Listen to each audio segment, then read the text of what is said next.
Saint-Déliès à Kaloum, après l'annonce des résultats définitifs provisoires de la CENI, klaxonnement de motards, des véhicules, des partisans d'Alpha Condé, dont certains sont habillés en jaune aux couleurs du parti. Alpha Condé, c'est d'abord le parcours d'un opposant forgé au cours de ces 4 décennies à Paris. À la tête de la Fédération des étudiants d'Afrique noire de France, il milite contre la dictature de Sékou Touré. Malgré les anomalies qui ont entaché le bon déroulement du scrutin du 18 octobre, je sors victorieux de cette élection dès le premier tour. Après 2010 et 2015, ses proches le disent, cette fois-ci, il est prêt à aller au bout des choses. D'un mot rapide sur les violences que tout le monde craint, c'est un scénario que vous redoutez ? J'espère qu'on va les éviter, mais c'est compliqué de dire qu'on va les éviter. C'est un cri de colère dans la nuit de milliers de Polonais.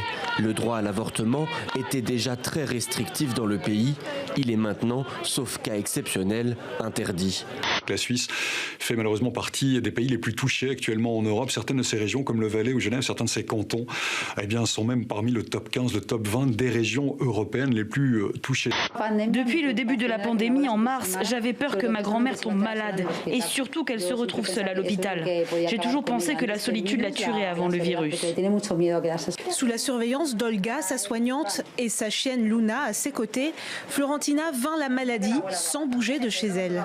On lit encore aujourd'hui à Paris, on va mettre des arbres et on dit on veut débétoniser Paris, on veut débétoniser Paris. Oui, mais c'est le mot qui est déplacé. Je veux dire, si vous voulez lutter contre l'excès de chaleur, ce qu'il faut à Paris, c'est dégoudronner, c'est à l'horizontale, c'est là qu'on a des surfaces de captation. On parle pour nous, mais il y a aussi beaucoup d'artistes qui habituellement ont déjà moins de concerts. On a la chance d'en avoir beaucoup. Il y a toutes les personnes dans l'ombre, les techniciens, ceux qui font les lumières. On a vu, on a refait 3 concerts, ils nous ont dit merci 15 fois en fait.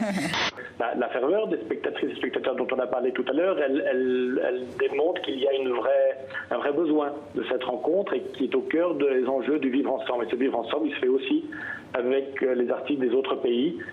Et même si nous avons des masques, même si nous sommes séparés par quelques sièges vides, même si nous ne pouvons pas aller boire des coups après dans les rues, malgré tout, le rideau se lève.